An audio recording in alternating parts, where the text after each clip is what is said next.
Welcome, everybody, to tonight's coverage of the GRLCS. We are in week 7 of OCU Esports versus Zooted Gaming. I am your illustrious host, What to Britty, and joining me tonight is a returning member to the desk, Talbert. How you doing tonight? I am doing fantastic. I'm excited to see these games. Yeah, already getting ourselves pretty quickly into the draft. Bands being Diana, Zeri, Graves from OCU, and Zooted taking out the Rakan, the Nocturne, and the Fizz, interestingly enough. In an absolute tried and true classic, we see Hecarim. Are you telling me that Hecarim is first pick on blue side? I honestly, I never could have seen this coming. This is such a shock and appalling new thing for this to happen. And shockingly enough, Jinx is going to be the response. Wow, this is such a really interesting draft that we haven't been seeing in professional play over the past like 5 weeks. It's a very unique game. I wonder if the team that Hecarim is on is going to win.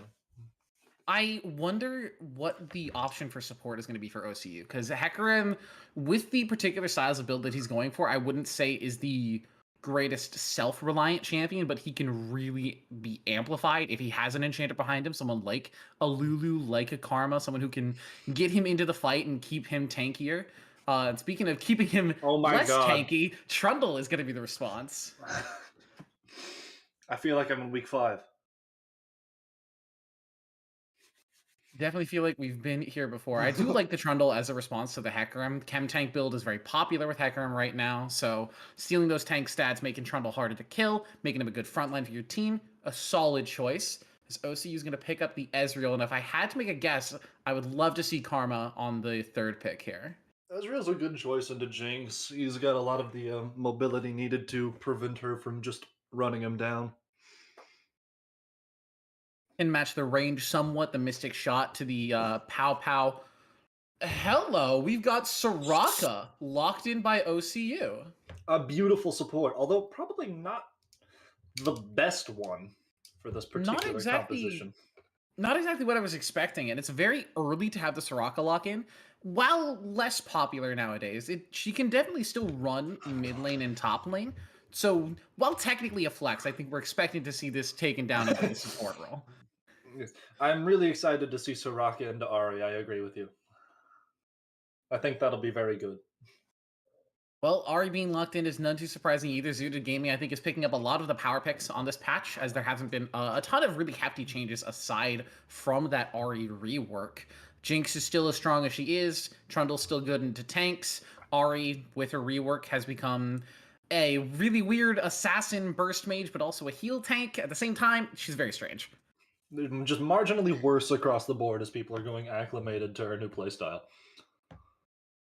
Well, speaking of more bans across the board, Zooted is going to take out the Malphite and the Silas, while OCU Esports is going to take out the Janna, that pairing with Jinx being a pretty favorable one, and we're waiting on the last bit of countdown to see this final ban. Are we expecting another support ban?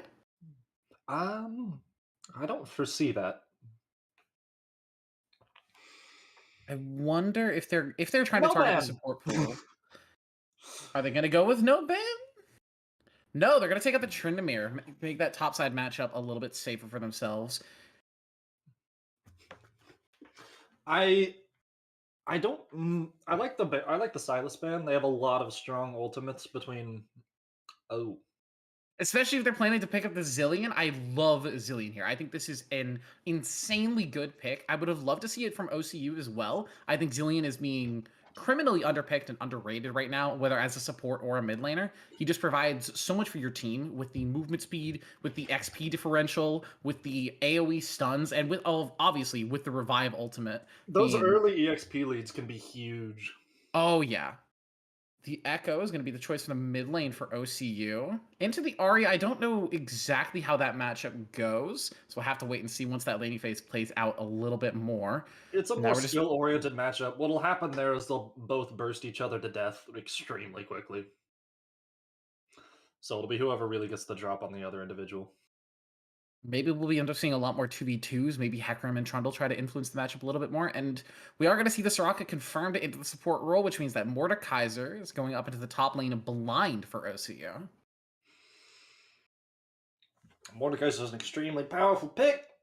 Just overall not needing mana to cast anything lets him bully most other laners except that one. Manaless champions are generally fairly good, but Jax, the Grandmaster at Arms, is one of the better duelists in the game. So Except for that one. yeah, so Jax I think is a somewhat favorable matchup into Mordekaiser. He will have to end up taking Magic Resist if he wants to take these stronger, these more one versus one duels, which means he'll be a little bit weaker into the Hecarim and the Ezreal. I do like the damage profile coming from OCU. A good mix of physical and magic damage means that the frontliners from Jax and Trundle will have a bit tougher of a time itemizing against the carries, and it means that hopefully Jinx and Ahri will have much more room to free hit. Realistically, Jax isn't going to have to build much more than Merc treads in this instance. I I think he don't. may even actually want to build steel caps in a game like this, with Ezreal, Hecarim, Echo even applying some auto attacks, and Mordekaiser being somewhat reliant on auto attacks to get himself through the laning phase. I I wouldn't be think surprised if he opted for steel caps. I wouldn't be surprised, but I think he's going to value the tenacity more between his built-in resistances. Not to mention his counterattack making it to where you just can't hit him anyway.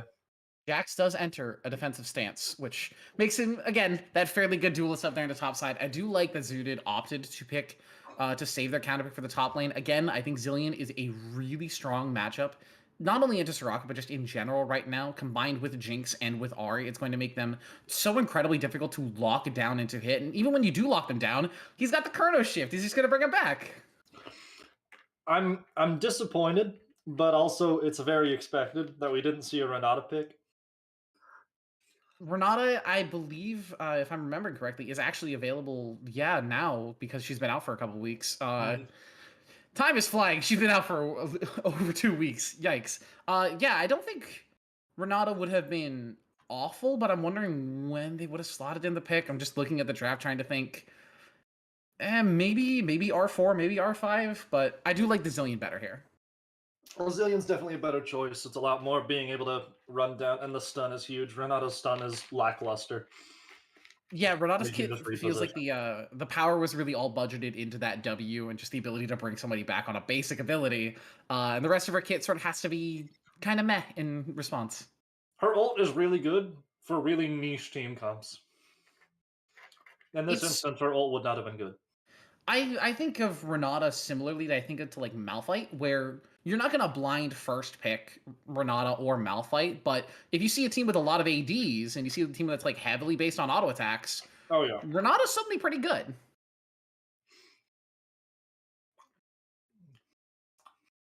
We are waiting for the client side draft to get its way through, and we'll be waiting for our spectator delay. So we do have a bit more time to discuss these drafts. Would you favor either one of these teams? Just nameplates off, either to draft that you prefer. It's gonna come down to how well they can get Jinx and Ahri and Jax to focus on Soraka. At the end of the day, that's every team comp with a Soraka in it. If you can remember Soraka exists, because she's not really prevalent in terms of dealing damage to your team, but she will out heal everyone on the enemy team's damage, unless Jinx gets a takedown beforehand. Yeah, I do think the lack of potential dive is going to be a problem for Zooted. Like Ari and Trundle and Jax can move their way forward, but trying to get through Hecarim and Mordekaiser and the peel that they can provide is going to be difficult. Even trying to So get through an Echo stun is going to be hard. yeah, especially if Echo's also trying to apply pressure to the back line, get Jinx and Zillion out of the fight. Suddenly Trundle might have to turn around to try and peel. Jax maybe has to start focus down on the Echo. And then suddenly Soraka has room to breathe and can start running around the team fight and keeping people alive. It is going to be a game of, does OCU's Esports bot lane have the micro spacing and the adaptability to play out these team fights? I expect what we see is that this game will come down to how well Jax can perform in the top lane. Jax, really? What do you think makes the top lane matchup so special here?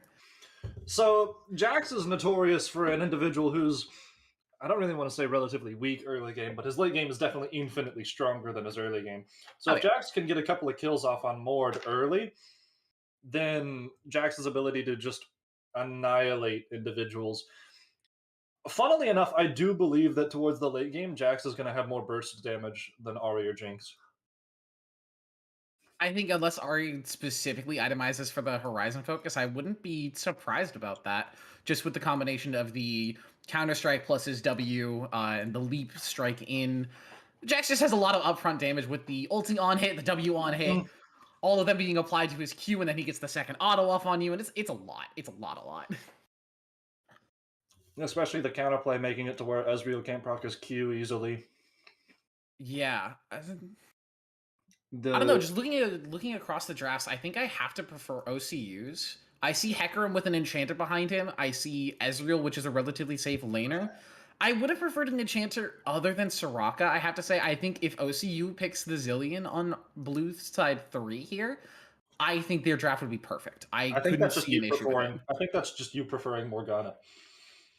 It potentially, but I think Zillion and Hecarim's combination with Zillion's speed up and Hecarim's just ability to run it and sprint into a backline, it feels really nice together.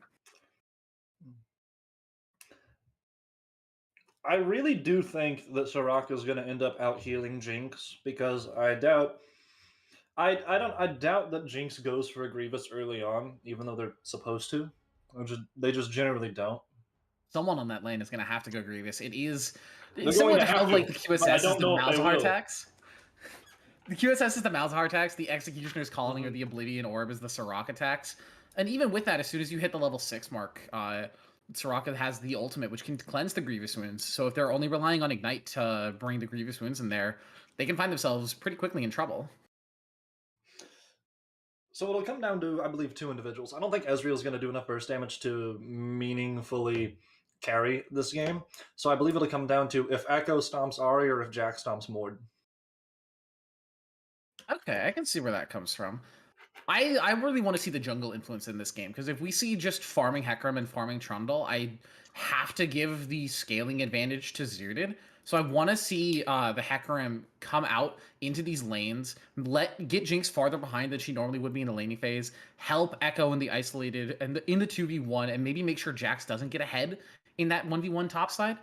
We'll have to wait and see as we are going to start loading into the game. As per usual, we're all praying for no spectator bugs because they seem to happen when I'm on the desk, and I'm sort of just hoping that they're not going to. So I think Hecarim is going to perform, as Hecarim usually does, as more of like a glorified, really tanky support. But I don't know how well Trundle's going to fare against this. Like, Trundle has a modicum of chase, but I think everyone else just has enough escape. Trundle can really only take down Soraka and Mord easily. Interesting to note, as we are getting ourselves into game, OP Kill Switch from Zooted has opted for Lethal Tempo. And speaking of Zooted, I'm just going to run down our red side team and introduce them, and I'll leave the blue side to you. On our red side tonight, we have Zooted Gaming with MMTHR Gerspri, I don't know how to pronounce that, on Jax in the top side, OP Kill Switch playing Trundle in the jungle, Ashton on the Ahri in the mid lane, and Hyperlinger and X-Homie rounding out the bot lane with Jinx and Zillion. And on the blue side, we have Deline going with Mordekaiser, Uwu Maki, and I hate that he made me say that, on Hecarim, Humble LP on Echo, the OB99 on Ezreal, and we have Spirit AV as Soraka, an oddly fitting name for a Soraka player. Yeah, I just want to point out the summoner spell choices from everybody on OCU Esports here. The mid and the jungle and the AD carry, I would all say, are relatively normal, but Soraka with Ignite and Mordekaiser with Exhaust, I think, are the interesting ones to look at I here. would go so far as to say Ezreal repping heal with Soraka is a peculiar choice. I think Ezreal would have been better suited to an exhaust in this lane. Yeah, I would not have minded to see Ezreal with either Barrier or Exhaust, or maybe even Teleport if they really want to get him on that tier Sheen power spike as quickly as possible. But seeing Soraka with an offensive summoner spell is a little unusual. We did see OP Kill Switch and I'm just going to call him Double M in the top side, take out the informational ward, and they got a ward down on the blue buff. Good information coming from OCU, so they'll know generally where OP Kill Switch is going to be starting, but a little bit of extra XP, not too bad for Jax up there. Hecarim not starting with a red buff smite because he can clear the jungle fast enough that he doesn't need to. Seeing general trading across all the lanes. I think we're going to hopefully be expecting some action on the either bottom or the middle side. I expect to see the top lane sort of left in isolation for a little bit, as I don't think OCU is really too worried about Jax or Mordekaiser in this matchup. But speaking of, Double M is getting the very aggressive trade. He's got the positioning, but there comes the exhaust. Pops the potion for a little bit of burst of HP. Delight has a flash and wave, but the auto comes in! Double M! First blood, solo kill in the top side. I'm so sorry I cast a cursed him. That does not bode well. That is a very early solo kill. That is Jax at his weakest. Uumaki has snuck his way into this mid lane. He's not on a ward. Humble LP setting up the stun. There's the charm, the flash away. Aston might just escape. There's the knockback, but Uumaki is going to pick up, and a great pillar from OP Killswitch is going to donate that kill over to his mid laner. I definitely think that Jax can turn that even first blood kill into a much greater gold advantage. I foresee a gank going poorly against the Jax.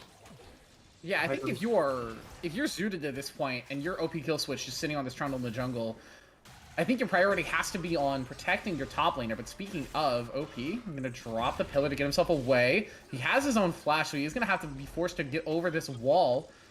Burns it and gets out. Echo thankfully didn't have his own flash, so he couldn't follow after he burned the Z drive dash, his E, whatever that ability is called.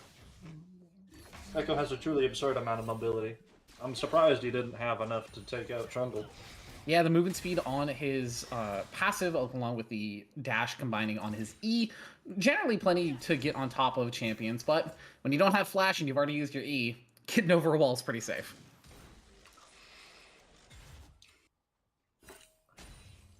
We see Mordekaiser trying to play much safer against Jax now. Yeah, I'm honestly shocked that Mordekaiser lost that 1v1 even through the exhaust, because like you were saying, that is Jax's like weakest point in the early game. And speaking of his weakest point up there in the top side, OP Killswitch has made his way up here. He's still fairly low on HP, so doesn't want to fully go in. Uwumaki's up here for the counter gank. OP Killswitch taking a lot of damage, but Double M has stacked up the lethal tempo. Uwumaki picks up the kill, but that's one traded back. OP Killswitch picking up the kill, and that's another one for Double M. This Jax is getting big. Oh no. Well, you remember about 5 minutes ago you were saying, yeah, like if Jax gets really far ahead, I can see OCU having a lot of trouble. I think we're getting to that point. And as predicted, not even 5 minutes ago, that was a gank into the Jax who just countered it. Yeah, I think it was a really nice counter gank from Uumaki, or at least a good attempt, but the initiation was there from OP Killswitch, and with Double M being as far ahead as he was, it felt like a very simple gank to execute. Uumaki trying to make something happen in mid lane again, but Humble LP just doesn't have the cooldowns to chase down this Ahri. It was unfortunate that Uwu came in when he did, because Jax had already gotten a few hits off, letting his lethal tempo stack up. And his combination of between his passive and lethal tempo, this man had some attack speed. Yeah, because the combination of lethal tempo with his passive, giving him the ability to stack up so much attack speed so quickly, really is what makes him this 1v1 menace. And I can see why Deline has opted for the exhaust, but the fact that in that first 1v1, it didn't help him out, and now it's still on cooldown while he's trying to take trades into Double M, this is feeling like a disaster of a laning phase. He's got a 2-level lead. Yeah, he has a 2-level lead. He's engaging again. The exhaust comes down. Double M, very happy to take that summoner. He's just going to walk away with that. Deline cannot walk up into this lane. He can't even CS. If he gets close enough to Jax, Jax can just leap on him and beat the crap out of him. Flame Chompers not going to hit in the bot side. Spirit maybe looking to bait for Uwumaki here. OB99 taking a lot of damage. Deline at the top side taking a lot of damage as well. The ghost comes down from Uwumaki. Nice flash away from Hyperlingo means that trade is not going to come through.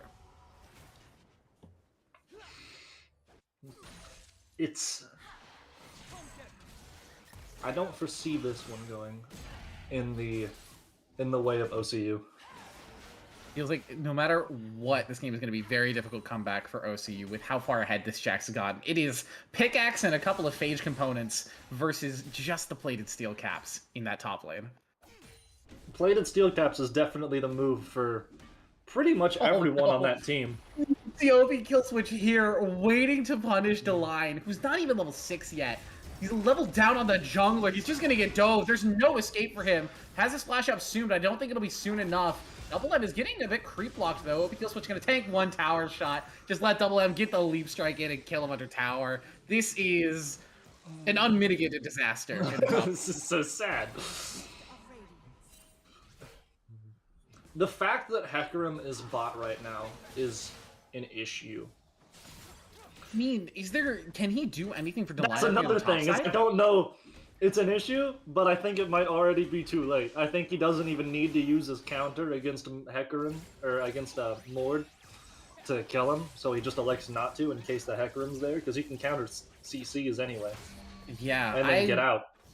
I really want to see Uwamaki playing more around this bottom lane, trying to make sure that the Ezreal and the Soraka can get to a comfortable spot, maybe even look to pick up this early Hextech Dragon. But right now, he's just sort of been farming camps and looking for potential ganks. And Double M already has the Hullbreaker in inventory at 8 minutes. Oh my lord. I think what would have been more important is I think Hecarim needs to camp mid. Yeah, go ahead as well. I think the only way they can beat Jax is with a Fed Echo. In the side lane, I don't actually know if Echo is going to have the burst to kill Jax, just because Jax gets so tanky. Even with a Fed Echo, like, the combination of Hullbreaker with the ultimate giving him so many raw defensive stats, I think is going to be so incredibly hard to kill no matter who answers him in the side lane. On the bright side, he's kind of foregone getting ganked with his Hullbreaker. Yeah, with a 2-level lead, I don't think he really cares. Double M again, engaging onto the line. The pullback is not going to land, which means that he has to flash away.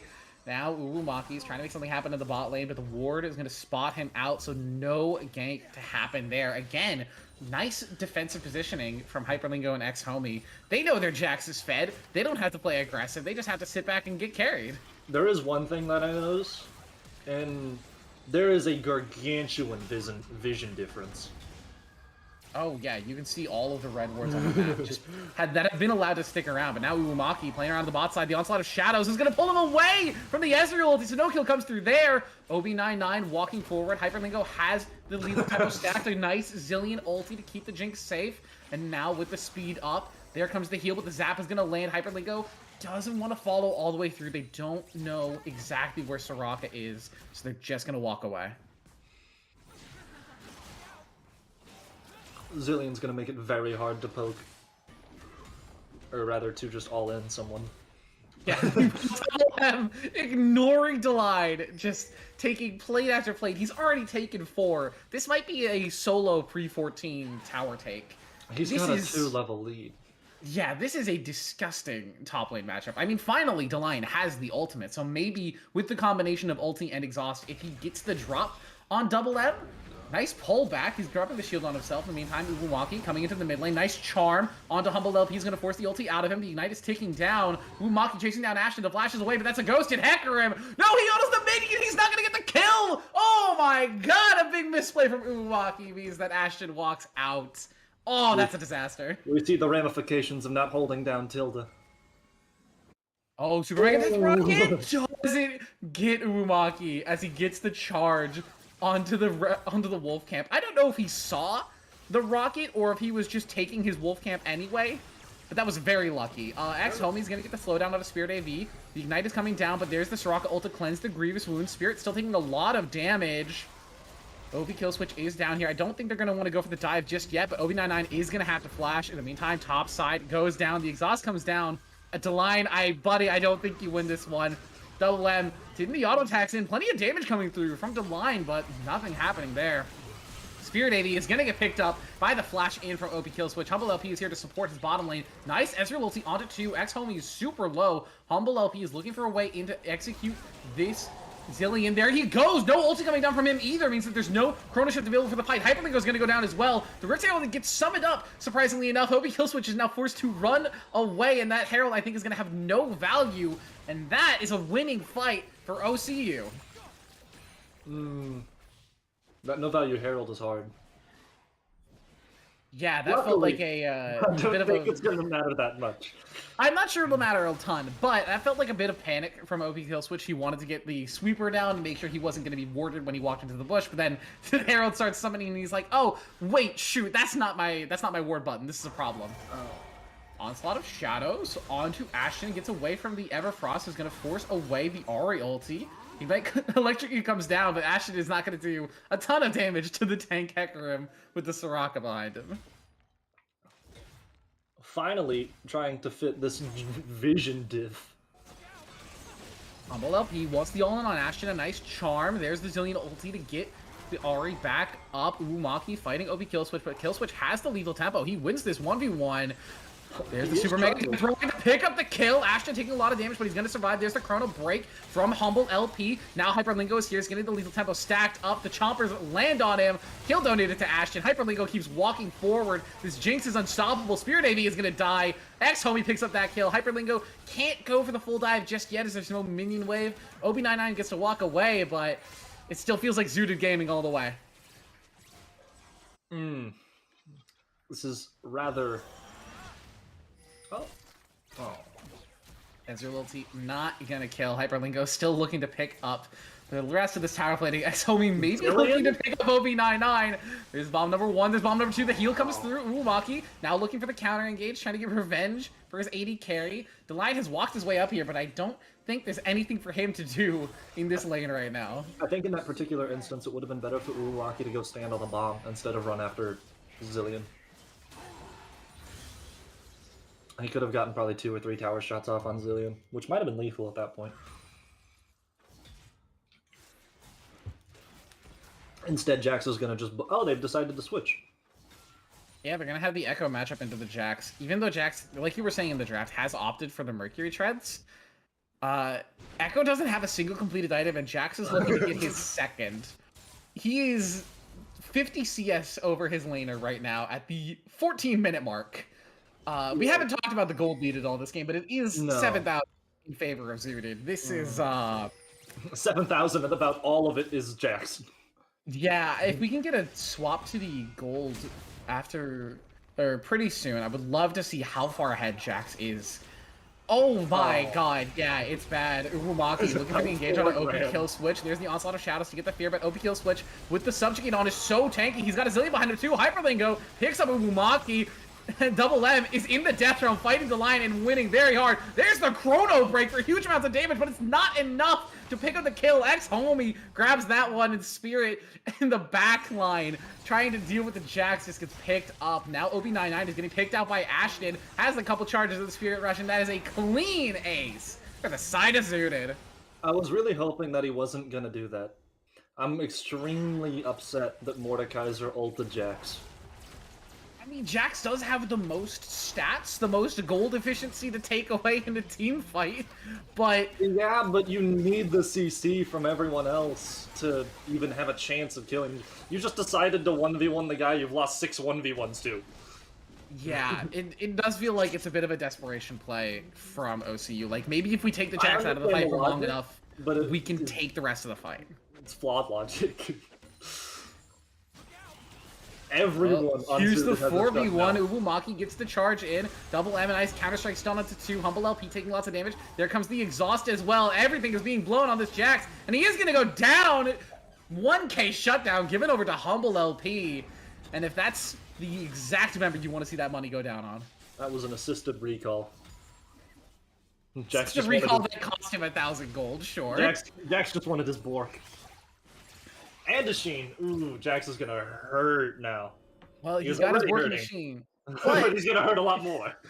Despite it being a 10,000 gold deficit, that is 1,000 gold. Give it over to the Echo, which again, remember you want to see it go down on. He's gonna be the one who can actually hurt Jax to the best of his abilities. I'd like it noted that even after his takedown, Jax still has a shutdown. Yeah, that will happen sometimes when you go 6-0 at 16 minutes. Yeah, I'd also like it noted that Jax, by himself, has more kills than the entire enemy team.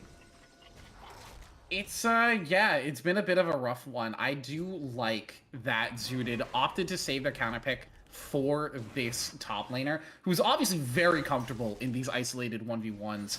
As we saw in that early game, like the early level 1, the level 2 dual power of Jax just into the Mordekaiser was so nice. What needed to happen early on was Mord needed to keep his distance and exclusively Q the Jax. Trying to engage the Jax at all for an extended period of time is always a losing streak, as he just builds up his passive stacks, especially with lethal tempo, building up passive stacks and building up damage. About to say, Zooted Gaming looks like they're setting up for the Baron, but it's 17 minutes. The Baron doesn't spawn for another 3. They're setting up to take the second Rift Herald of the game, which spawned and died fairly quickly. Maybe it'll get more done than the first one, but Double M, yeah, he's got a 3-level lead in this side lane. The Mordekaiser can't be the one to respond to him, but at the same time, what else can Mordekaiser do on the map? You can 4v1 him and maybe you win, but now he's got a Bork and a Sheen, so even that's questionable, because I don't see... I guess you've got Ignite, but I don't see any other forms of Grievous. Yeah, interestingly enough, the only Grievous that we're seeing on the field right now is from XVII with the Oblivion Orb from this Zilean, who I would say is not the best applier of Grievous wounds overall. So maybe he'll end up going for the Chemtech Putrefier and just rely on Airy Shield to get the extra bits of anti-heal off. Probably. That's usually what Zileans do. They do benefit from the AP pretty hard. Yeah, the AP is nice. I would hope to not see him build Morello, as that would be a bit greedy. But again, your team is about 11,000 gold up, taking the second dragon of the game. This is disastrous. You could probably be a little greedy. We have a Jax who's currently benefiting from a Yellow Force in, OB99 has to flash and heal away. Mega Death Rocket is not going to find the kill. Uwumaki maybe looking for something here. Humble LP wants to get the burst onto Ashton. There's the onslaught of shadows into the knockback, but Ashton is now so far away from the Hecarim. Hyperlink is going to pick up that kill. Now he's going to get excited. Humble LP has to dash away. There's the Chrono Break back in, trying to do damage onto X-Homie. There's the Chrono Shift, though. X-Homie is going to be just fine, even if the minions take him down. Bomb on the Humble LP is not going to take him out, but in the meantime, OP Kill Switch and Double M are just annihilating the bottom side of the map. Oh, they're looking for the engage as well. A nice pillar to knock back to Lion. He pulls OP Kill Switch into the Death Realm, but it is not enough. That is the inhibitor tower going down. Rift Herald did its job. I think that was 2 hits off of a Rift, actually. Yeah, they got the charge onto that. I think the inner tower and the inhibitor tower, but I believe so. I was looking more at the fight. I couldn't see exactly how many charges it got. Jax has decided that he would like his shutdown gold back, as he is slowly building it up. Yeah, he liked the extra 1,000 gold that he was worth. He really felt like worthy and valued, so now he's going to be looking to pick up more gold in the side lane and just get farther ahead. Anyway, I will say, earlier, the Jax is becoming even more of an issue, as they've managed to procure both a Mountain Drake and a Hextech for him. Yeah, these are all highly valuable Drakes for the Jax, and if this game goes that long and they do get the Ocean Soul, it's a big if, because I assume that this game is probably going to end in the next 5 minutes. Jax can become even more of a monster, as Ocean Soul just means he's practically unkillable. Especially with his Bork. Yeah, the Bork, the Triforce that I assume is going to be built. I think the only problem with being this fed as Jax is you don't really have any more towers to take down with the Triforce.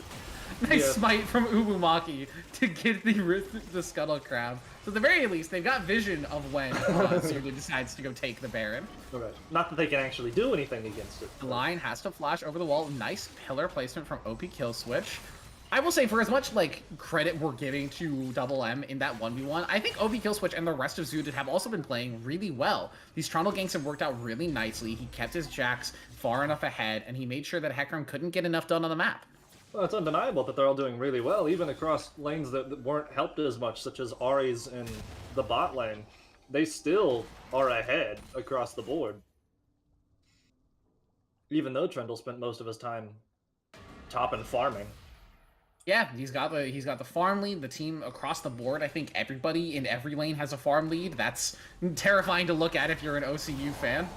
Uwumaki looking for the engage back on the OP Kill Switch, but he's 2 levels down. What can he do? Nice onslaught of shadows, looking to pick out Ashton, but that's an Ahri with the Spirit Rush. They're going to get away. The Lion pulls Double M into the Death Realm again, but there's just nothing happening there. Spirit is going to be the next one to go down. Double M wants his shutdown gold back. It's a double kill for him. Humble LP trying to get something down. Triple for the Jax on the backside of the fight, but yeah, this one feels like it is just all zooted for the whole game. We've got a really tanky Mord, which at this point just means that Jax can build up his passive and lethal tempo stacks before he decides to beat the crap out of everyone else. Yeah, he can get the Bork stacked, he can get the Triforce stacked, and he can get his passive and his lethal tempo stacked. With 2 inhibitors now falling with the 3rd one, I'm assuming to be soon on the way. I think, as much as I want to say OCU, you've got a chance to come back. This feels like it is a you're in your head for the draft phase of next game. Like, okay, what do we do for top lane counter picks? What do we do after we ban there's Jax? the stun onto the Jinx. He gets shut down. The Chrono Shift came off him too quick. Double M does pick up the Echo in the meantime to line. Nice push back, but Double M still has the counter strike. Gonna pick up a double kill for himself, a triple, maybe looking for the full penta here. Gets the jump onto the Soraka. That's the Quadra. As soon as he gets the last hit in, he might not be able to get it. He's out of mana. No Quadra for him. Shuts down Gold. Goes over to Soraka. Yeah. OP kill switch. No mana on Jax means no penta, but I think that is going to be the game. They managed to end the game before the 3rd Drake came up. And they got the Drakes pretty much instantly. Yeah, the Drakes, I think the first dragon was a bit slow to be taken down, but yeah, the 2nd dragon was pretty much on spawn as they had that much of a gold lead, and yeah, that was a fairly disgusting game from Zooted. Everybody looked good across the board. Double M, especially up there in the top lane, just winning that isolated 1v1 really snowballed the rest of the game. We are going to take a short break before we head into our game 2. Hopefully it'll be a little closer than this one, but we'll have to wait and see. We'll see you guys on the other side of the break.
Welcome back, everybody, to our coverage of Week 7 of the GRLCS.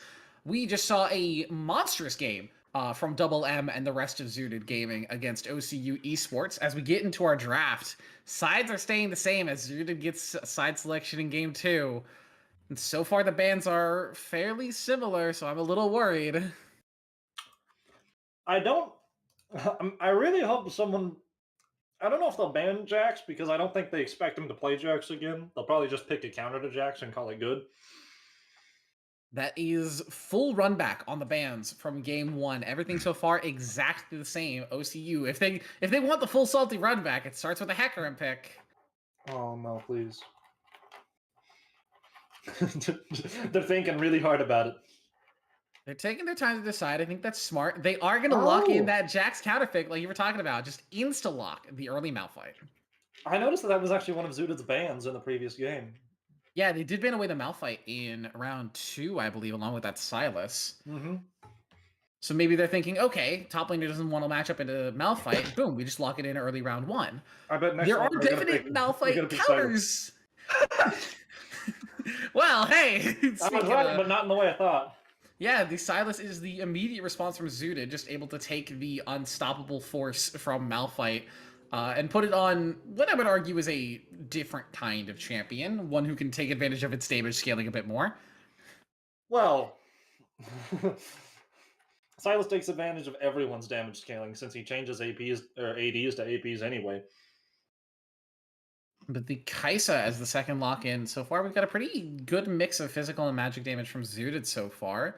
Gonna make Malphite have a little bit less fun in the later stages of the game. He can't just fully stack the armor. I hope we see AP Kaisa. I think that'd be funny. Yeah, I think the Nashor's Tooth and the Manamune build would be really good here, so far at least.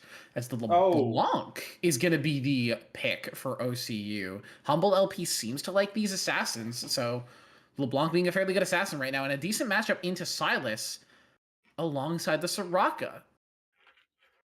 Interesting to see the Soraka locked in again. I think we're just trying to go for people whose ultimates aren't going to benefit Silas very well. Ooh, that's exciting. Vex is the choice into LeBlanc, which means I think for sure that's a Silas top lane to match up into the Malphite. Okay, we've got a bit of a draft here. So Vex is a good choice against LeBlanc, if only because she can keep her distance from the fear and the shield are going to help Vex prevent LeBlanc's notorious burst. Yeah, LeBlanc W well. Vex just hits the personal space and tells LeBlanc to go away, please. Everyone's favorite goth Yordle. Favorite's a strong word, but yeah, everyone's goth Yordle is definitely there. Jinx is going to be the ban away by Zooted. And OCU is going to take away the Zillion. I like this ban as they've already locked in their support and they saw what the Zillion could do last game. Making sure it doesn't go back into the hands of X-Homie, I think is a good call. Zillion is a surprisingly strong support for how little he's played. Yeah, as I was saying last game, he's criminally underpicked, and I think he brings an insane amount of resources for not being a very gold-heavy champion. Mm-hmm. He doesn't really need items, he just needs levels, and his passive does that perfectly for him. Zooted is going to take away the Poppy. I do like this ban into the Kaisa, the Vex, and the Silas, all who have pretty important dashes in their kit, don't want to be interrupted. And the Trundle is going to be taken away by OCU. Don't want to see OP kill switch on that one again. Trundle is an excellent ban here. I think the main thing they were spooked about was Trundle stealing Malphite's resistances. Oh, yeah. Trundle versus tanks is, a pretty good matchup. Yeah. Ooh. That's a bit of a confidence pick. I think that means that OP kill switch is going to be taking Talon into the jungle. That's the only thing I can see, unless he's going real unorthodox and we've got unless the whole composition's different. I think that's the only spot Talon can go into right now. I suppose if we were going really wacky, it could be Silas jungle, Talon Vex support, but that would be a little surprising for me. OCU, a couple seconds left to lock in this pick. They're going to opt for the Misfortune AD carry. Misfortune Soraka is their bot lane matchup into the Kaisa. Misfortune's a strong pick here. I'm curious to see what her build's going to go. If Yeah, she's Miss gonna Fortune does go, have a couple of options in her build hmm between the lethal tempo, press the attack, and the crit ooh, versus the lethality and OCU. Looking to just top and more dive, more front line, locking the Zac. I think that's a problem. I don't think Zach is gonna do very well here. I don't foresee because Zach's passive is going to be pretty nullified by Silas, Vex, or Talon. Pretty much all three of those can do decent enough AoE damage to kill Zach unintentionally, and I don't think that his knockup is going to do well. Lee Sin into That's a Malphite is huge. That's a Lee extremely Sin powerful. lock-in, which means it is Vex support, isn't it? Oh Jesus Christ! I didn't even recognize that. Very interesting draft from Zooted. I mean, I guess it could technically be Lee Sin support. That's not unplayed. That's not Unplayed. like That's unplayed. Nobody does it's that. not Nobody impossible. But does that. Vex support's way more likely than Lee Sin. Vex support is more likely, which I think means it could be either Silas mid, Lee Sin top, or Lee Sin mid and Silas top. I think Lee Sin has a good matchup both into LeBlanc and into Malphite, as LeBlanc doesn't like the fact that Lee Sin reveals and follows these dashes, and Malphite doesn't like the fact that he does mixed damage. And Silas has a decent matchup into both of them as well. So I think it could go either way. Silas probably benefits more from a lane against LeBlanc than he does against Malphite. I think his heal overall will be stronger against LeBlanc's burst than Malphite's sustain.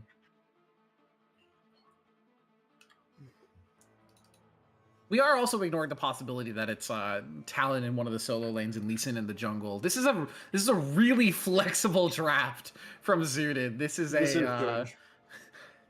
Yeah, incredibly flexible. I'll be interested to see once we get into the actual client draft. We'll let you know once everything is locked into place. I'm very curious. What do we think the lanes look like? What do we think the lanes look like if it's a Lee Sin jungle? Lee Sin jungle, Silas top, Talon mid with that Vex in the support. I would have to guess. I don't expect them. We'll see something like Talon support. I think that is a bit of a stretch even for me, and I love my flex picks. Man's about to play Jinx support. Well, we got a bit of time before the full client-side lock-in, as there was a slight crash from one of the Zooted Gaming players. We have plenty of time to work our way through this draft and figure out.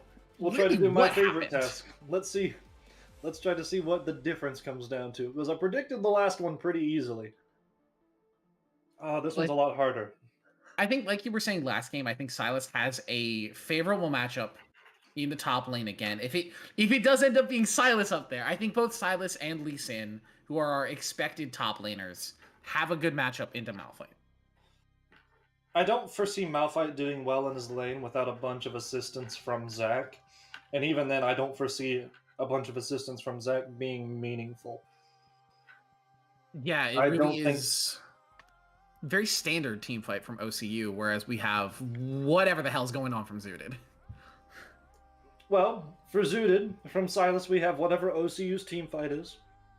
Especially stealing MF ult's probably going to hurt if he can get his hands on it. Yeah, Even there's lots of actually. There's lots of high value ultis for Silas here. The Malphite, the Soraka, the Misfortune, the Zac. I think the only one really that's like the lowest value is the LeBlanc, but even then you have your choice of 3 different abilities, so there's still potential value there. So, it's difficult for me to determine what character difference it's going to come down to. Because earlier, it's obvious who carries in the late game. It was Jax who carries that late game. This one's harder. Silas is much more of a mid-game champion. He doesn't do as well in the late game. Yeah, it's really, his only late game power spike is hitting that level 16 mark and having the ability to steal potentially 2 or even 3 ultimates in a single team fight. But you're, like you said, Jack's a lot more of a late game scaling monster. So we'll have to see how effective the Silas can be. Now, we are getting an old Zooted Gaming player in the Twitch chat right now who is saying that it's guaranteed Lee Sin support. Oh, Jesus Christ. So not only will Rex be very happy with this one, but also that's a very interesting matchup into Soraka Misfortune.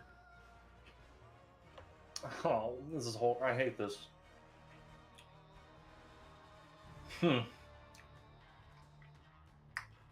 I can't say I have a ton of experience with Lee Sin support. I am a support player, but I haven't played out the Lee Sin Soraka lane matchup all that much.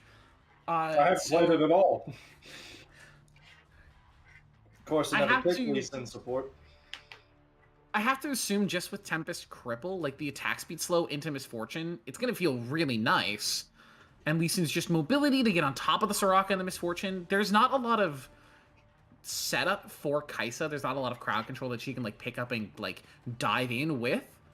But I'm not sure that's what Lee Sin is being picked for. I don't really know what he's being picked for. I think he's being picked just to have a late game tankier individual. It's gonna be difficult to justify a Zac gank whenever Lee Sin can just knock Zac's max health off of everyone else. Yeah, Zac and Malphite jumping in as these tankier frontliners, making sure that the beefiest health bars go into the Misfortune and the Soraka. I think this one's going to be between... I can't decide if Kai'Sa or Talon are going to be more important for this team fight. And for them, I think LeBlanc is going to be... It's going to be either LeBlanc or MF. Yeah, I pretty much no one tanky aside from Lee Sin on that team comp. Yeah, the side of Zooted is very much, we are going to do a lot of damage, and that's really all we've got. They have Vex for crowd control setup, and a little bit of Silas. Kaisa really doesn't have a lot of...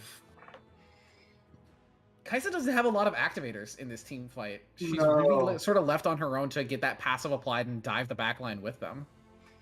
So I think it's probably up to LeBlanc to make the difference for OCU here.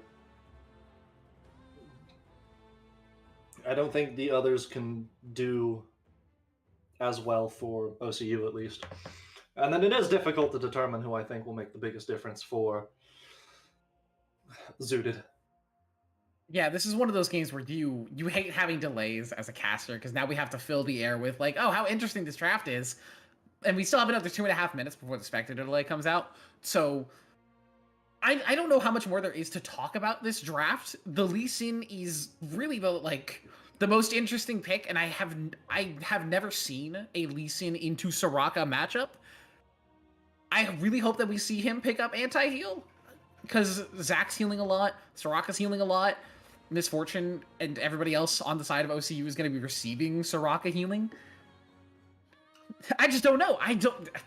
What is Lee Sin trying to do in this game? Is he AP? Is he trying to just get big shields on top of the Kaisa? Is he trying to disengage the Malphite and the Zac? Is he trying to get the Misfortune or the Soraka into the team? Disengaging Malphite and Zac is going to be the main thing that he can do. But if I recall correctly, Lee Sin actually does a pretty hefty amount of max health damage. Yeah, he has the max health damage on his kick, and then he has the missing percent HP on the second part of his Q. Classic. So I think Lee Sin can actually... Because I do notice that a lot whenever I see Lee Sin jungles, is Lee Sin can rack up a lot of kills, but he doesn't help meaningfully in the later game. He's a lot more of a supporty jungle, kind of in the same way that Hecarim is, where he's really good at engaging and starting a team fight, but he's not really good at individually just taking everything. He's not the person you want to dump resources into. Like, Lee Sin is a great early duelist with his passive and with his his Q applying a lot of damage, the spell vamp on his W. But once you get past that early to mid game, Lee Sin does really start to fall off in terms of actual damage carry. Unless you're building Assassin Lee Sin, you're not going to be seeing your damage skyrocket in the mid and late game. So seeing him as more of a tanky frontliner in this support, I would be really interested in seeing, or maybe even Boonstone AP, just trying to get W shields off. We really don't know.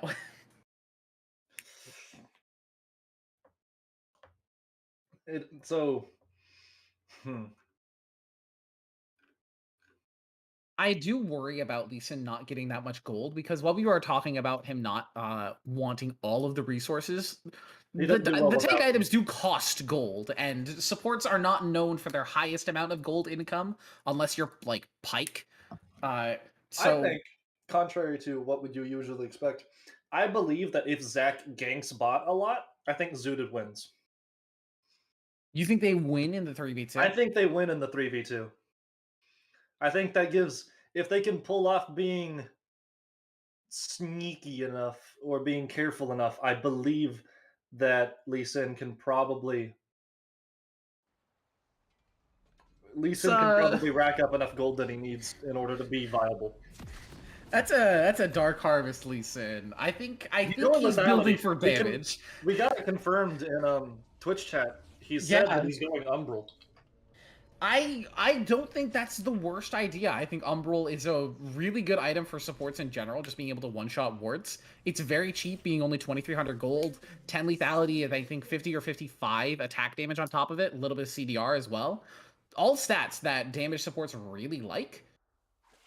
Uh, Uumaki is just going to drop the ward right in front of OP Killswitch, who's going to, again, as we saw in Game 1, wait for his team, pop the sweeper, and then share the XP. Oh wow! Okay, that Homie was takes the helpful. second Q in, trying to get the damage onto Humble LP. Takes an electrocute for his troubles. It's a classic Lee Sin syndrome. You hit Land the Q first Q, must you gotta take the second Q. Land Q must engage. I do like the Exhaust and Ignite from Hyperlingo and X-Homie. I think having the double combat-oriented summoners is going to be really good into the Misfortune because they can just drop both of those on MF pre-6, and there's not a lot that Soraka can really do to counter that. Speaking of interesting summoners, we once again see heal with a Soraka. Yeah, he with Soraka taking Ignite. This must be a comfort for Spirit AV. I know personally, if I'm ever in solo queue and I'm playing Soraka, I am begging my AD carry to take Exhaust or take Barrier so I can take heal, because you're already building the heal amplification items. So That's why not true. just have the summoner spell heal on you and get extra value out of it?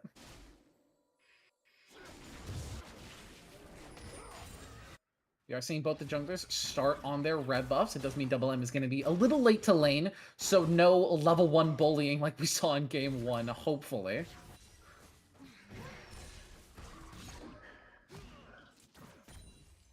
I wonder if we might see an Umbral out of Talon as well. I think 2 might be overkill for the side of Zooted, but I wouldn't be surprised if he did opt for the lethality-heavy build. As we've seen Tank Talon with the Gore Drinker really fall out of favor and out of style with the item changes.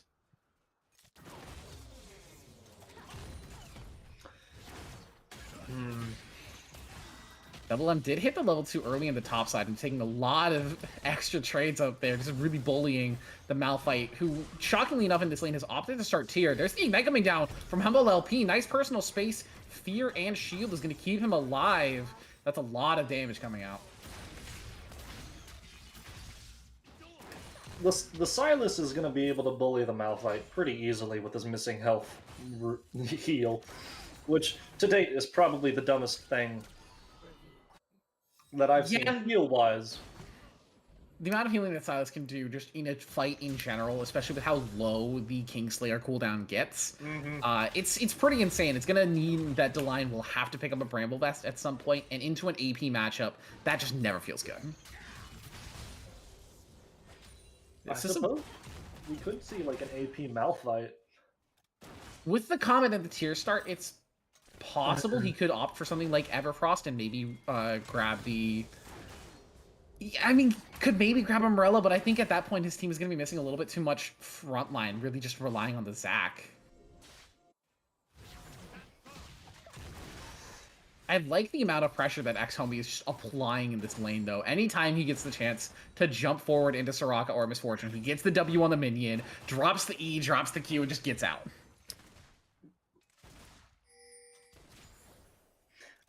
I do notice that there's a large...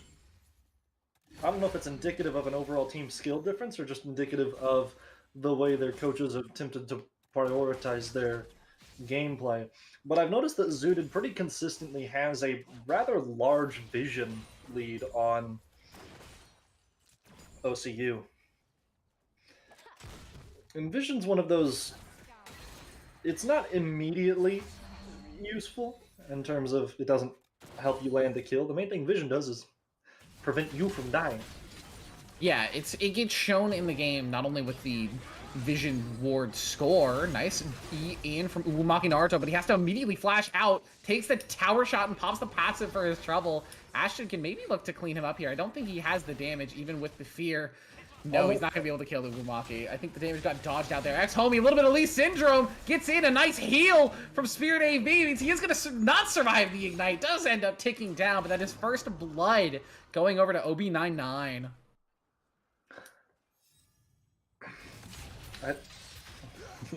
His mind may have been telling him no, but his body said yes, and he rolled. I think he's just having fun here. I don't think he's taking this as seriously as he did previously. Yeah, he got the Dark Harvest proc. I think in all chat, you're just typing #worth, because you got the kill, you get the Dark Harvest. That's extra 5 damage. Yeah, you get the extra damage, you get the extra, you get fast recall. Well, credits. Oh, Ashton's going to hit the Shadow Surge onto Humble LP. He's not taking the recast. Doesn't want to all in just yet. Maybe just looking at his health bar and his mana pool and saying, well, maybe I better not. Oh, but in the meantime, Humble LP with the Electrocute and the Ignite is just going to drop Ashton. Taking the solo bolo. X-Homie's here, but there's nothing doing. Like I said, the main team player here is easy on OCU. It's LeBlanc. But I don't know who will make the main difference for Zooted. I mean, there are plenty of squishy targets for this LeBlanc to take out. Like you were saying in draft, there's no real frontline or tank for Zooted. So if this LeBlanc picks up a couple kills... Yeah, if this LeBlanc picks up a couple of kills, it could be a disastrous game for Zooted. The sub 25-minute end, but this time it's for OCU. We just see absolute stomps no matter which direction it happens in both of these games. That would make for a terrible cast, so I'm really hoping it doesn't end up like that. I want to see some close games. I want to see some good action.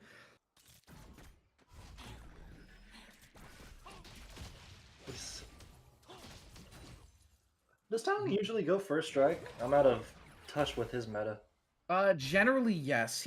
Since the rune has been released, a lot of assassins have been opting for first strike as opposed to something like Electrocute or the Dark Harvest in some cases. First strike when you're actually going for the ganks, because especially with someone like Talon, it's really difficult to get the first hit on him when he's running at you, because if you get the first hit on him and deactivate the first strike, you're in his Q range and he's going to drop his full burst combo on you. So even if you deactivate it, you're taking a lot of damage. But if you don't deactivate it and he does still get on top of you, that's just a free 10% extra damage and a bunch of gold. Sadly, it does not appear as though Kai'Sa's going AD. No, that is the Noon Quiver picked up, which means that it is going to be the full AD Kai'Sa. I'm assuming Krakenslayer or Gale Force. X-Homie takes the Q in again. Nice silence drop from Spirit AV means not a ton of damage is going to come back out. Uwamaki's here, looking for the gank onto Ashton, charging out the Elastic Slingshot, gets the knock up with the chains. That's just a dead Ashton right there. Humble LP picks up his second kill of the game. Oh no. LeBlanc's getting ahead. This is kind of spooky. Oh no. Oh, but in the meantime, Deline, there's the unstoppable force from Double M. OP kill switch, takes the Shadow Onslaught, I think is what his ulti's called. I never knew Talons that well. But oh, Hyperlingo wants in. Exhaust goes down on the Spirit AV. Lee Sin lands the Sonic Wave, gets the Resonating Strike, picks up the kill, says thank you very much, AD carry. Yoinks that one. In the meantime, Uwamaki's looking for the all-in on Double M. There's the Kingslayer healing. Coming through is going to keep him alive. I don't think Zach has the damage to kill him. Nice flash away from Double M. Uwamaki trying to heal with the passive, trying to get away from this Talon. There's no way, which means he is going to be able to walk away somehow in that top side. No one dies, but it's not over yet. Humble LP has made his way into the bottom lane. X-Homie does have the kick, waiting for LeBlanc to dash in. Gets the kick away. The chains are not going to connect with X-Homie. Humble LP going to flash forward to get the second chains shut down. Goes over to him. LeBlanc getting a third kill, and I think Hyperlingo with the dash. Nice flash away from Hyperlingo means that he's not going to die to the Distortion proc. But that's still a Fed LeBlanc coming through. And LeBlanc did just get shut down gold. Extra 150. Man, I hate being right. Well, LeBlanc is decently Oh, ahead Jesus. of Berliner right now, about 1,000 gold up right now. As we saw with Ashen getting that gank off from Uwumaki, really setting him behind in this game. Otherwise, the gold leads across the board. You see Talon has a lot of extra gold in his pocket thanks to the first strike plus the kill that he got. Bottom lane is fairly even within a couple hundred for both the support and the AD carry. I think what we're going to end up seeing is Talon will probably be the main difference maker here. Only because I think Talon's the only one who can reasonably interact with LeBlanc. Yeah, I think it's gonna have to be either Talon or Silas. Silas might be tanky enough for LeBlanc to not kill if he gets his Kingslayer off, but again, big if. And Talon can maybe get the drop on LeBlanc first, but with all the mobility LeBlanc has, that's gonna be a tough ask. But Talon does have the mobility to match. Well, we're gonna have to see which assassin player is better. Talon does already have the Eclipse completed, while Humble OP not finished with the Mythic just yet, still sitting on the Boots and the Dark Seal with that Lost Chapter. Probably going a Ludens. I would have to imagine Ludens. Everfrost LeBlanc is a possibility, but I would love to see him just opt for the flat penetration, as there are no tanks for him to match into. Ashton is forced to flash away from that trade. I think maybe just a bit of a panic flash. I don't think he needed to get away after LeBlanc already used all of her burst, but better to use the flash and live than not use it and die. We see Talon just waiting, biding his time. I do like his positioning there in case Uwumaki is coming down for the counter gank as his bot lane is pushing in, and even making sure that if Humble LP is going to walk down, he's in a 3 versus 3 as opposed to the advantageous 3 versus 2. Humble LP is going to take away the Scuttle Crab. Hyperlingo wants the all-in. Nice Soraka ult is going to keep Humble LP alive for a little bit longer, but Talon's going to pick up that shutdown. Meantime, X-Homie is 2v1 on the bottom side. Obi99 getting the damage down. There's the Lee Sin Q again. Is he going to take it again? No, he beats out the Lee Syndrome this time around. OP Killswitch with a burst on the Spirit AV. He's just one shot. X-Homie tries to get the Q in, doesn't find the target. Nice Void Missile from the Kaisa. Double kill goes over to OP Killswitch. There's the Zac passive, and I think that's going to be, if they donated, a triple kill for this Talon. Remember what you were saying like 2 minutes ago about, hey, like Talon I think is going to be the real big difference maker. Once again, I hate being right. So what's it like being a prophet? What's it like being able to actually see the future? As you know, I actually play Dota 2 a lot, and so I'm an Oracle main. I see. Yeah, we're seeing the lead across the board right now. While LeBlanc has the 1k gold lead over her opposing laner, that's almost 3,000 gold for OP Killswitch over Uwumaki. Like I said, I don't think Zac was a great pick here. I don't think that he meaningfully does. Zac generally is really good at boxing other bruisers, and there's just no bruisers for him to box. I have to see how good his engages can be along with this Malphite in the later game. He's good at starting things, I will admit to that. He's good at starting team fights, but I don't know if that's good enough to prevent himself from just instantly dying if Talon decides that he shouldn't exist anymore. Yeah, like we were talking about in the draft and the loading screen, X-Homie is sitting on the Umbral now. One of my favorite items to build, as I am a Pike player, and that's one of his best items, just the ability to one-shot wards and two-shot pink wards, along with the revealing passive, is so much value in one item for being 2,300 gold. Especially for Pike with his passive. Oh yeah. The necessity of needing nobody to have vision of you is important. Nice Q in from X-Homie, and he's just dead! Spirit AV not allowed to get anything off. Just taken down. Obi99 trying to take the trades in, but X-Homie lands the Sonic Wave! Resonating Strike takes him down. Ashton, in the meantime, is also going to get solo killed in the mid lane. Uwumaki trying to get revenge for his bottom lane, but the Lee Sin and the Kais are a little too mobile for him. X-Homie has to stop his recall. Gets the ward hop over the wall. Here's the elastic slingshot. Can he grab the knockup? Yes, he can. There's the kick away. Still takes one bounce from the Let's Bounce. I don't think Lee Sin is going to be able to survive this one as LeBlanc is making her way down. But maybe with the ward hop, he can get out just in time. Elastic slingshot's not going to find him. In the meantime, there's a topside dive as well. X-Homie does go down to the LeBlanc, and the topside dive goes perfectly. Double M picks up the line. That does a large shutdown for Lee Sin. Oh, yeah, Lee Sin picked up Humble LP on the back of that, too. I guess the tower shot killed. Ooh, that's not great. Blue team's turret has been destroyed. It's gonna be 2 hits off of a Herald. Yeah, second charge for the Herald should be coming in here. And we're seeing the lead on the top side of the map again. OP Kill Switch, with the gold lead he has, is able to go for the Hex Drinker. And with Hex Drinker being a much better item nowadays, it's not much of a pain to build it as it used to be. We're clearly going to counter. Clearly OP is aiming to counter Humble LP right here. Hyperlingo goes all in on Spirit AV, but a nice Soraka ult is going to keep him alive. Again, one of those situations where Summoner Heal or Summoner Barrier, I think, would keep him a little bit safer. Uwumaki looks for Ashton here, but Ashton is just going to be able to walk away. Just sitting on the tier 1s, while Uwumaki not even having any boots of his own, actually. I guess doesn't need a Mazak with his leap. Oh, OP Kill Switch gets all the damage down onto Uwumaki. There's finally the Aftershock proc, getting the passive healing. OB99, not allowed to exist under tower. Nice dive. There's the Shadow Dash in from OP Kill Switch and from Ashton, putting all in on the LeBlanc clone for that extra 25 gold. I don't think they knew that was the fake one. I don't know, that's a lot of 25 gold. That's meaningful. All you gotta do is do that like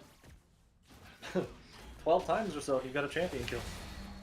There's Spirit AV again getting dove down on. There's the Lee Sin kick to pick up the kill. I'm not convinced by this Lee Sin support, but it's a lot better than I thought it would be at this point in the game. It's about what I expected. Well, yeah, you're the prophet. You can see the future. Of course, it's what you expected. Lethality is more effective than I anticipated, since generally I only ever see tank Lee Sin, because I only ever see him in the jungle. But I knew he'd be able to escape everything. Yeah, nice ward hop away from all of the dashes from Humble LP and Uwumaki. And yeah, like we were saying, it's going to be a lot on Humble LP to actually get the damage in on the squishies of Zooted. But with all of the gold, I think, being very well spread out across Zooted between the carries of OP Kill Switch, Hyperlingo, and X-Homie, who does LeBlanc prioritize? Who does she go for the target first? Because whoever she doesn't hit is going to be free hitting her teammates. Or her. Or her, in the worst case. She pretty much has to try to kill Talon, because Talon can clean up everyone else now with a 6-kill lead on his jungle. With the Merc Treads and with the Hex Drinker, It's all of the hard. flat pen is being denied. Hyperlingo, she's going to Gale Force in onto OB99, take him down. You can't be pushing up that far when you don't have a tower and you don't have vision. Once again, that's another important thing that I think is being overlooked by OCU here. You have a massive vision lead with Zooted. X-Homie is getting one shot though. The Ignite is taking him down. He is gonna die to that last tick, but in the meantime, Spirit AV again, the sacrificial lamb. OP Kill Switch goes godlike, but he loses his support in the process. Oh, Hyperlingo's not done yet. He gets the Void Rush in. MM wants his way in. The Chains are going to miss a nice 2-man knockup by Deline. Finally gets his revenge on Double M. Hyperlingo's going to be the next target. Has to flash away. Deline does not have flash. Doesn't have any way to follow up. He gets the Q onto the minion, so he's got a little bit of extra movement speed. Just waiting for that Q cooldown one more time. Boom, there it is. Extra shutdown gold for Deline. I hate that Malphite's Q gives him move speed. It's the dumbest thing. It's a Rolling Rock. Rolling Rock's so pretty stupid. Quick. Rolling Rock's notorious for sapping your move speed. I mean, if you got hit by a Rolling Rock, you'd be moving pretty slow. I don't know if the Rolling Rock would move faster afterwards, though. Well, League of Legends physics is a bit awkward. OP Kill Switch looking for the engage on Uwumaki, but Uwumaki wants to trade back. Ashton, in the meantime, is just going to take out Spirit AV again. This Soraka not allowed to play. There's the second Shadow Surge onto OB99. The heal comes through, but he's not going to survive. Double kill for the Vex. Uwumaki, nice 3-man knockup. Here's finally Humble LP, but he just gets crowd controlled into the wall. It's a double kill for X-Homie. Lee Sin is just bullying everyone. Early game, I think Lee Sin's one of the strongest champions. Oh yeah, we were talking about his dueling power with his passive and the amount of mixed damage he outputs with his Q and E. But with lethality, you get to scale up in damage. We were talking about how, like, unless you build Assassin Lee Sin, you don't really scale into the late game. X-Homie has opted to scale, as well as do a lot of early damage. With 2 dragons taken pretty much uncontested, we've got Mountain and Infernal. Huge Drake. Oh my goodness! It's the most exciting Drake of all time, Cloud. So Yay. Yeah, we were bound to have a Cloud Soul happen at least once in any series that we cast, so it's not surprising to see it. But I do unironically think that the slow resistance will be good. Hyperlingo again, Spirit AV, you cannot be up there clearing wards. Gets taken down for his 8th death of the game. I am not impressed by this Soraka pick. I think this is... It didn't work last time, but it was probably not going to work this time. For having so much priority in the draft being picked round 1 in that 3rd pick, I'm really just baffled as to why they've put so much priority onto it with how little impact it's having. Ironically enough, Morgana would have been a better support here. OP Killswitch wants to engage. Nice knockout from Deline. There's the bullet time over the top. Hyperlingo takes a lot of damage. OP Killswitch uses that invisibility to get himself out of there.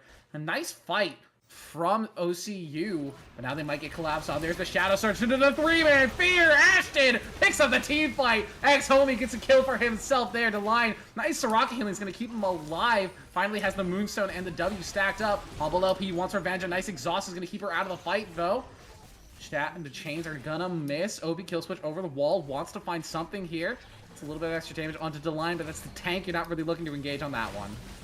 Oh, Humble LP wants more. That's shut down. Going over to Humble LP. Double M wants in. Nice silence on top of him. He does finally pick up a kill. Ashton picks that one up. It's a double kill for Humble LP. OP Killswitch and Zanya's comes down from Humble LP. Trying to keep himself alive. Spirit AV wants to stay alive as well. So the first fight that Soraka stays alive, I think, is the best fight that we've seen for OCU.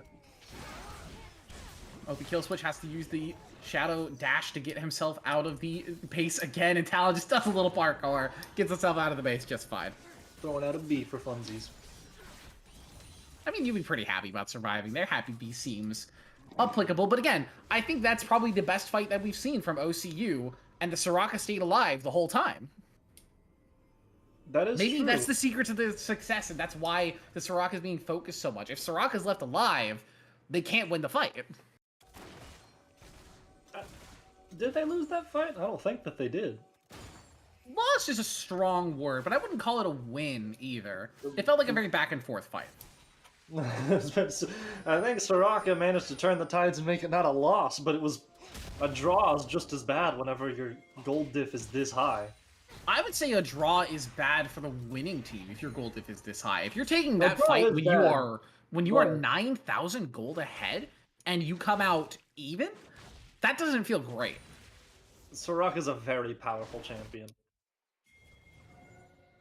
Line sneaking around, gets away from that blue ward. Hyperlingo uses the E. Line spots him. There's the unstoppable force, but this is not AP Malphite. He's got the Frostfire Gauntlet. I don't think he has the damage to kill Hyperlingo. He's gonna get the Gale Force out of him. Good silence, but Malphite gonna be taking a lot of damage. Spirit AV taking a lot of damage as well. Kopi Killswitch goes legendary, 10-0. Shadow Surge gonna find his way onto OB99. There's the dash in. Nice knock up from Ubumaki. There's the bullet time onto a few members, but a good fear is going to cancel that one out. Double M wants in. He's got the Let's Bounce, but he's taking a lot of damage in return. OB99 is going to pick up that one.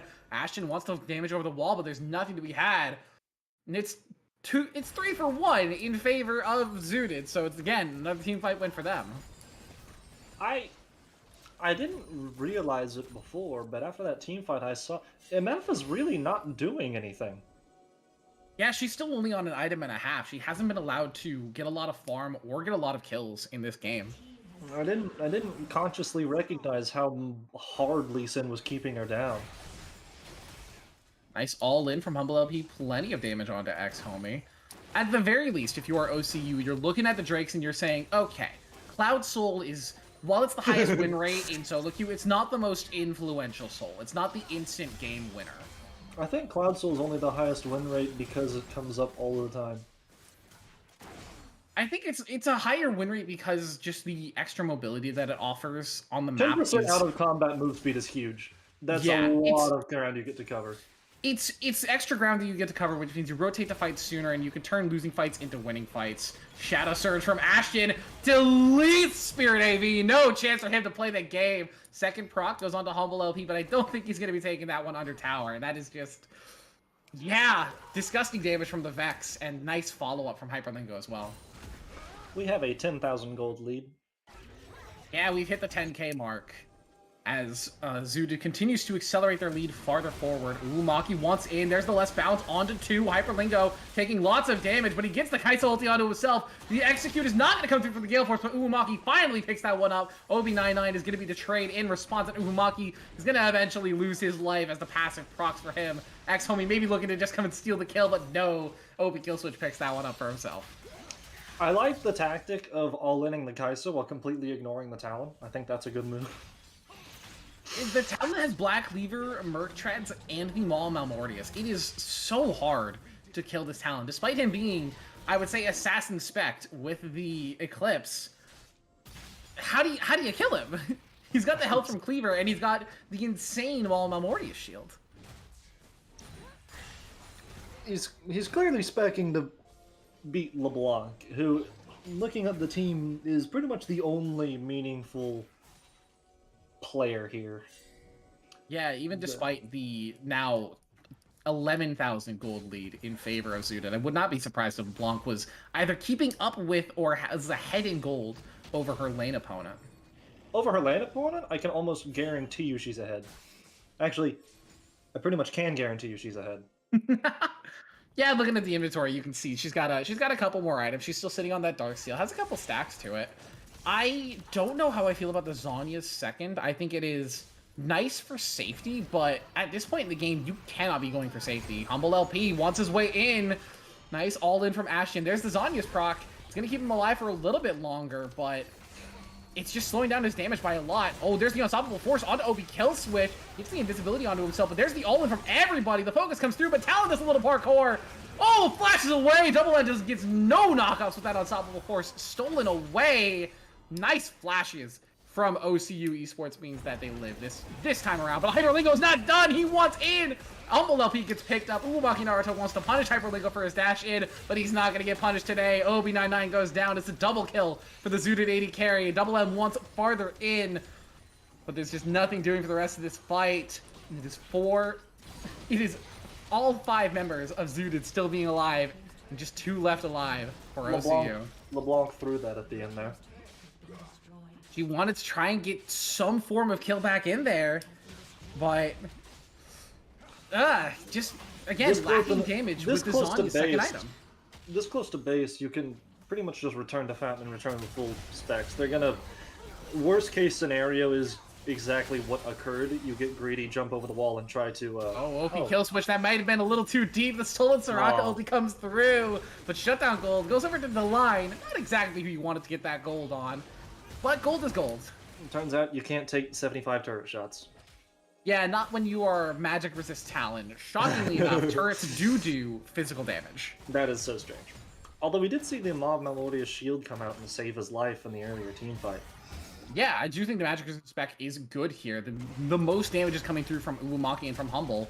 Speaking of damage, the line is going to force Ashen's flash over the wall.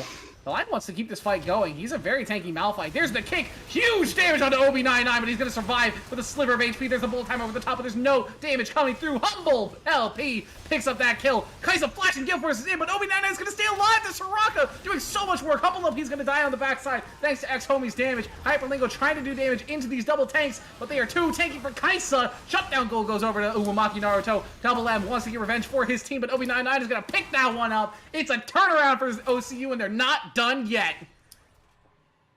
We're going to turn it around and get the Cloud Dragon. Yeah, of all the rewards that you can get for that insane team fight win, Cloud Dragon is not the one you want. X-Homie looking for some kind of return kill. He's going to be able to pick up Obi99. Stepped a little too far forward, and Obi kill switch killed the tank of the line. Spirit AV doesn't have the health to keep Uumaki Naruto alive. Not Uwuto, sorry. Now Obi Killswitch is just gonna chase down Spirit AV, jumps through the silence. He does get rooted up, but he's just gonna parkour over the wall again, and Spirit is dead. First Nexus Tower goes down, second Nexus Tower goes down, and I think as soon as Zooted wants the game to end, it's over. I see a lot of overstaying for team fights happening. There's pretty much 3 of them back to back. Double M is gonna teleport his way in, gonna take this top tower. And there is now 0 towers left for OCU. Zooted trying to play this one as methodical as they can be with support leads in. The Nexus, the only objective left standing for them. And the minions Double are doing M their best steals to away the take it. Malphite ulti. There's the 2-man ulti from Line into the Let's Bounce. Plenty of damage coming through on OB kill switch, but the deletion by Ashton takes out OB99. Humble LP gets Double M in response. The last slingshot is being charged up. Urumaki Naruto looking for something. Gets the knockup onto X-Homie, but he just pulls him a little bit closer to his teammate for the safeguard dash. Line is forced to take the minions and try and keep them away from the Nexus as long as possible. But in the meantime, OP Killswitch is going to take the dragon.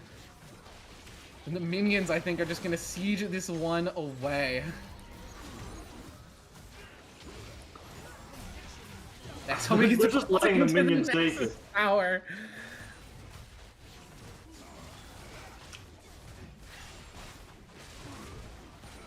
Well, I don't think is going to be the case for this particular game. Usually you do want to end when you can. Yeah, I think at You this point, sometimes Zooted can Gaming... throw, but at this point, you'd have to run through 75 towers to even get to the Nexus. Yeah, 12,000 gold lead. Zooted Gaming with the clouds all on their backs are having fun with it. They picked some crazy champions. They played a good game. OP Killswitch looked really good on this Talon. We're talking about the off-meta picks of like the Lee Sin support and maybe even the Silas top, but the Talon jungle looked good. OP Killswitch made it look untouchable.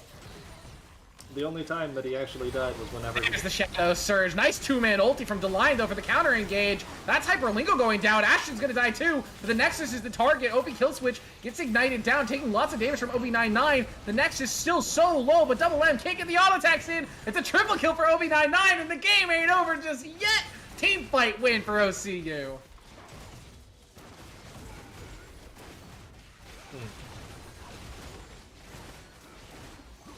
This game is going on by the grace of Zooted alone.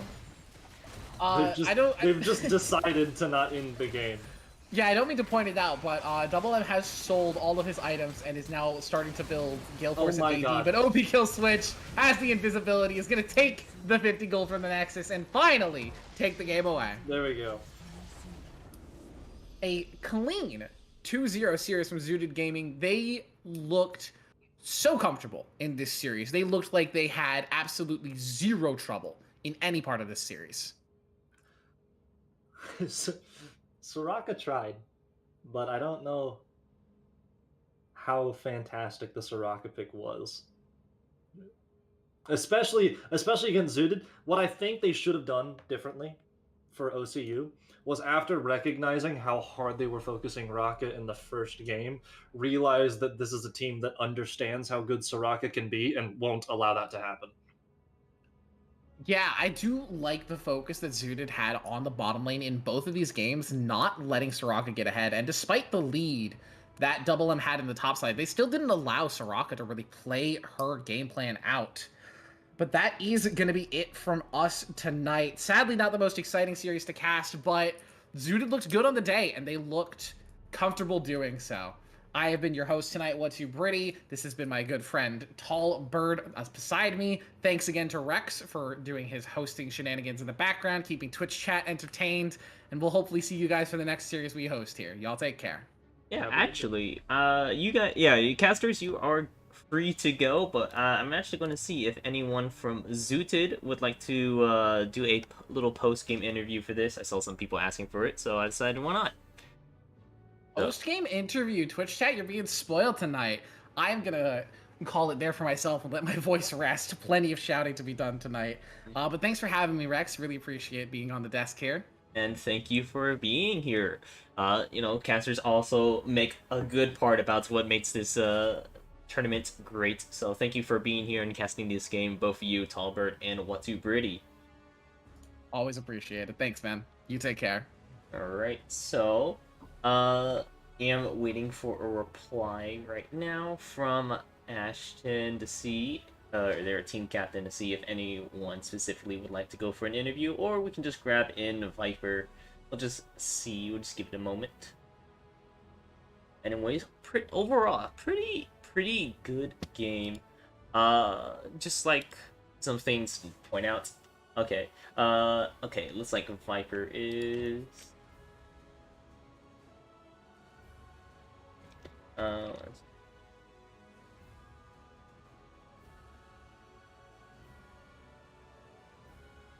All right. Here, let me switch over. Yeah. All right. So let's move over.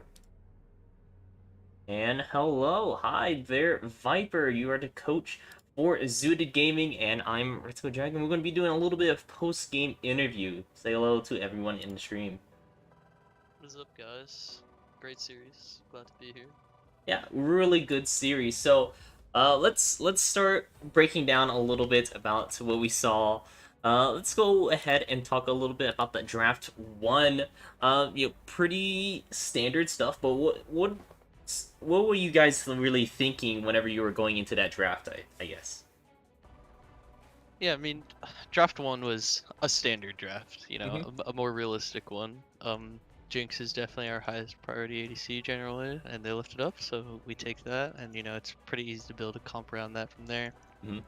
And R5 top is really nice, you know, top matchups tend to decide a lot, and Jax is pretty good into Mordekaiser, so.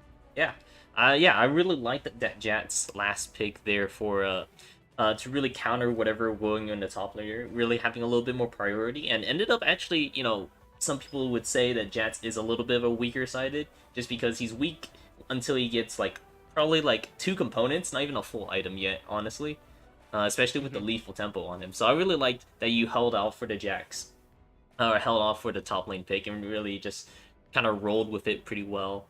Yeah, and shout out Jungle for that ward XP that got the Jax level 2 on first wave.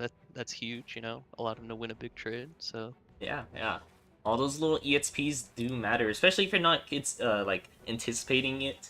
I remember whenever I play a lot of mid lane, I like to count each minion just so I know when I'm about to hit level 2 if I'm playing like an assassin and stuff like that. So hitting level 2 early definitely makes a difference when you're in these solo lanes and in a lot of these 1v1 matches, especially top lane since it is like the longer lane. And then going into game 2, so we'll talk about the elephant in the room. It was a little bit unorthodox, I would say, is the easiest way. Can you give me a little bit more insight about all these the champions that you guys decided to pick? yeah, so we did play Lee Sin support. That Yeah. happened. Mhm. And this game, this was a for fun game. We felt pretty confident in locking it down, and that's why, you know, we try hard the game 1, make sure we have the lead, and game 2 we get some freedom. And he said, I want Lee Sin support, so we picked Lee Sin support.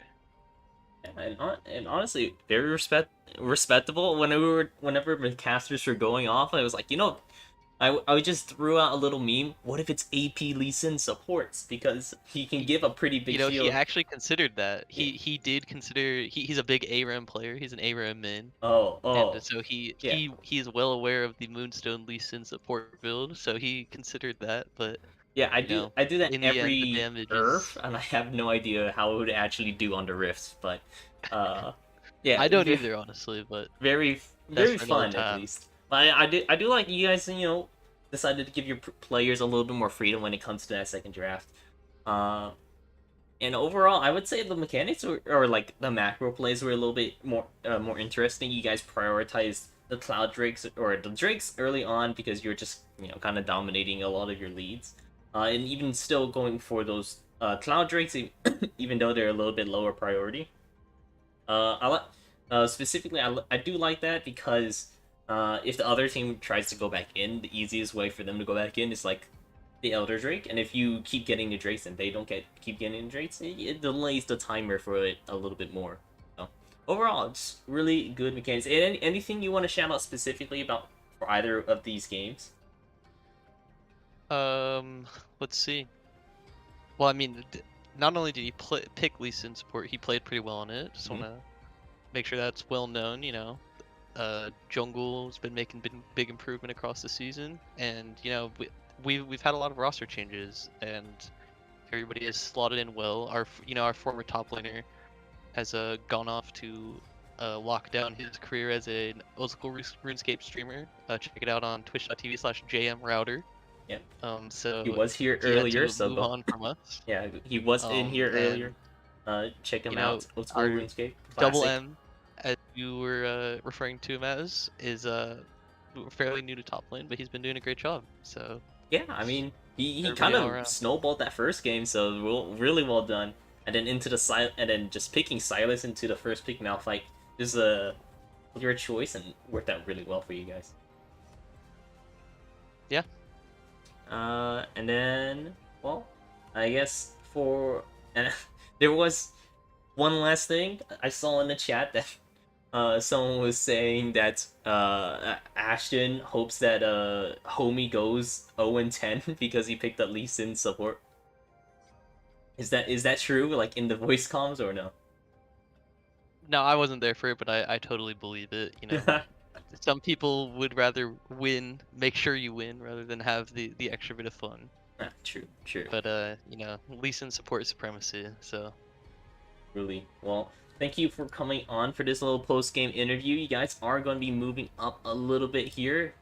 I don't exactly know your standings because we haven't updated those, but hopefully we will get those updated soon on the website. But in any case, you guys will be moving on forward a little bit, and might even put you guys up for the top 4, I believe, is what it goes into playoffs. So yeah, that's what we're aiming for. So we'll look forward to see you guys again. So thank you for the games tonight. Now I'll see you later. yeah, thank you. All right, guys. Well, that is going to be our stream for tonight. Thank you all for tuning in.